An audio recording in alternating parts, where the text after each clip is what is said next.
Hi, this is Nellie Smirno, Self-Compassion Coach. Thank you for joining me on day 2 of my 3-part video series called Introduction to Self-Compassion.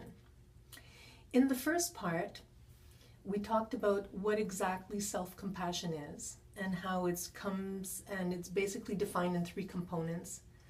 One being kindness, one being common humanity, and the third one being mindfulness.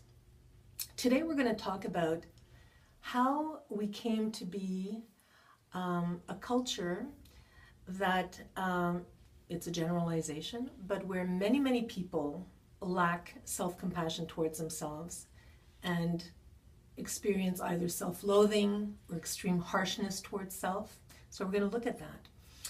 Of course, it comes as no surprise that a lot of it may have started when we were children, and how we were raised and how we were spoken to.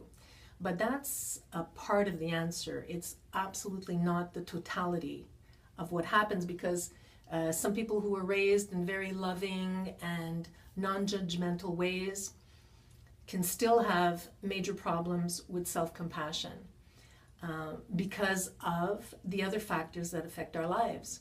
So it could be through the schooling system, the way children are educated, etc.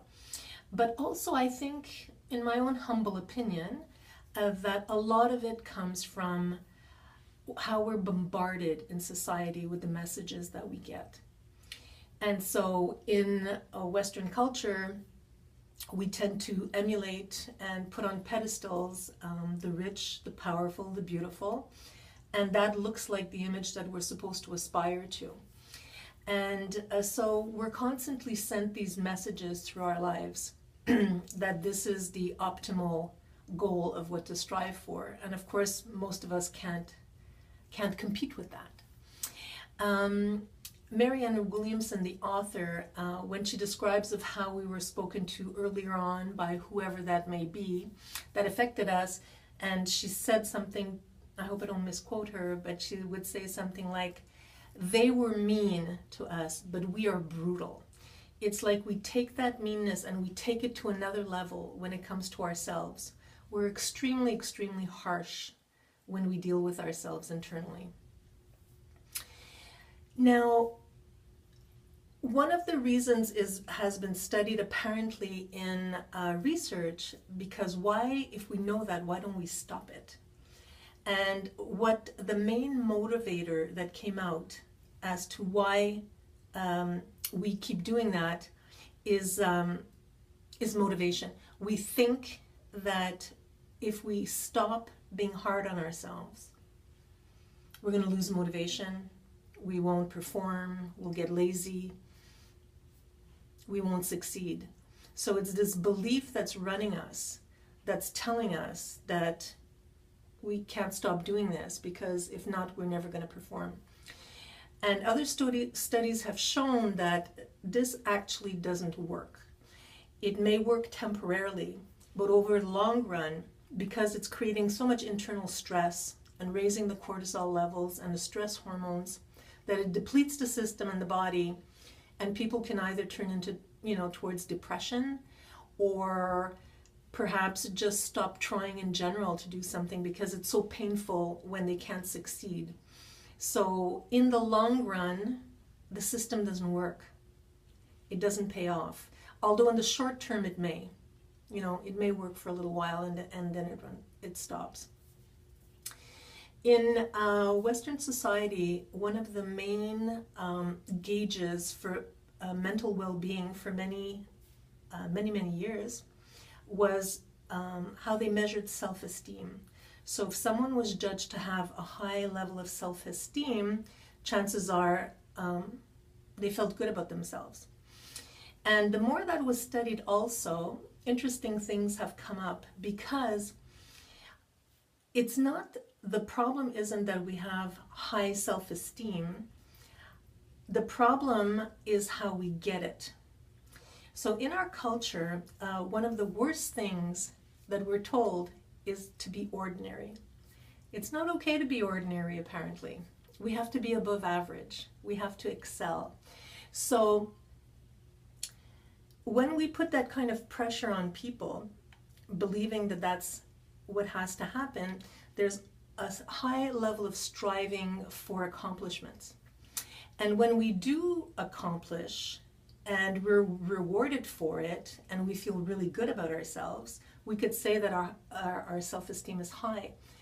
But it depends on the accomplishment. So the next time we don't accomplish, or something happens and somebody accomplishes something in a bigger and better way, then our self-esteem plummets. So there's like this roller coaster ride. There's not a stability to it because it's always dependent on if we were successful or not.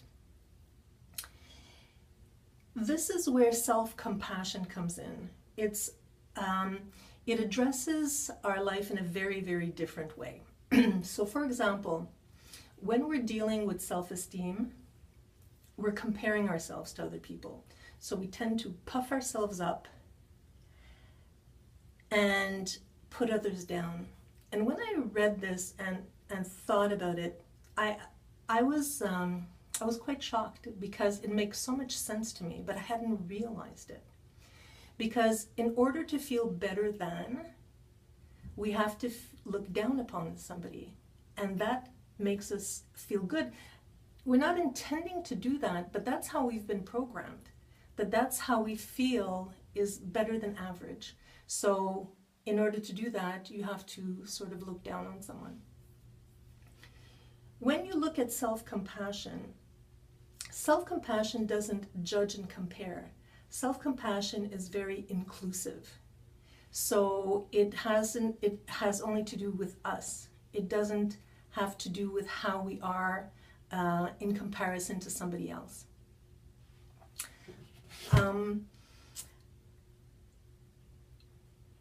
I'm sorry, I'm just looking at my notes. I just lost my train of thought. So in self-esteem, we're often thinking about how am I different than somebody else? Because I want to be different. I want to be better, you know. When we're talking about self-compassion, we're looking at how am I the same? How can I connect? So one way of looking at self-esteem is that it's very disconnecting from others. We want to be separate and apart, which can be very painful. And with self-compassion, it's a way of bringing us more together. So according to some research that I've read in Christian Neff's book, is that people with higher levels of self-compassion towards themselves actually have a higher state of well-being than someone who is going up and down in the self-esteem, in the area of self-esteem, and while comparing themselves to others. So I hope that you found this informative and give you food for thought to think about how this resonates with you in your life, or if it doesn't.